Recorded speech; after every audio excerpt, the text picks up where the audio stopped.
Qui est Dieu? Chers frères et sœurs, aujourd'hui, nous allons réfléchir à une question fondamentale de la foi chrétienne. Qui est Dieu? Cette question résonne tout au long de l'histoire de l'humanité, et chacun, à un moment ou à un autre, s'y trouve confronté. Dans Exode 3h14, Dieu révèle à Moïse, « Je suis celui-ci ». Telle est l'identité suprême et auto-existante de Dieu. Il n'a pas besoin d'explication, mais ni origine ni fin. Il est, tout simplement. Mais, si Dieu est infini, il est aussi proche.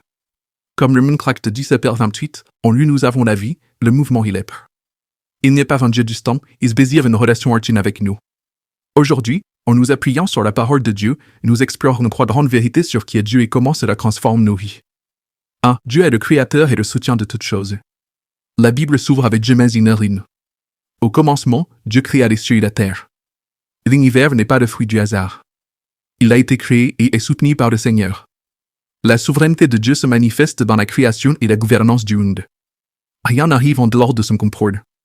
Comme le dit Hébreux 1:3, le Christ soutient toutes choses par sa parole puissante. Vous êtes-vous déjà demandé pourquoi vous ressentez un vide dans votre cœur, une soif que rien ne peut étancher? C'est parce que nous avons été créés pour Dieu et lui seul peut combler ce vide. 2. Dieu est amour et désire une relation avec nous. Jérémie 31:3 nous rappelle, « Je t'ai aimé d'un amour éternel, c'est pourquoi je t'ai attiré avec bonté. » Depuis la fondation du monde, Dieu nous a aimés. John Piper souligne que le plus grand désir de Dieu n'est pas seulement d'être reconnu comme créateur, mais d'être apprécié comme Père. Il veut que nous le connaissions, non pas comme une idée lointaine, mais comme un Dieu vivant et personnel.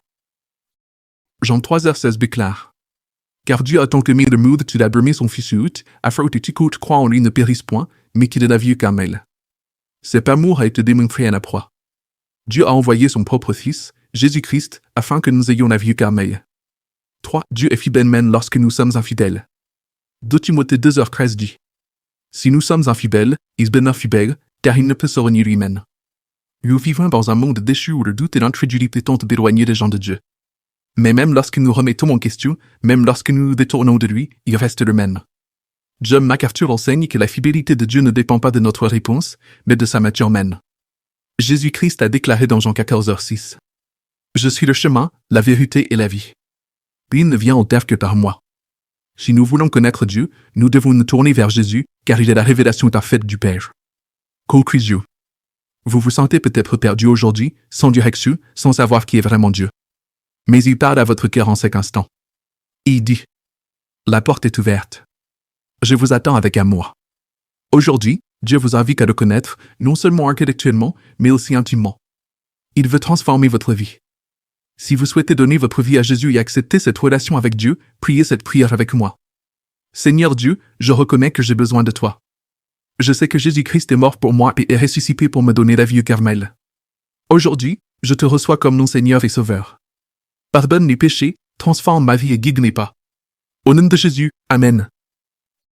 Si vous avez prié cette prière, sachez que le ciel est en fait. Dieu vous aime et a un grand dessein pour votre vie.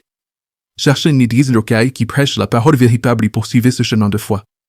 Que Dieu vous bénisse abondamment au nom de Jésus.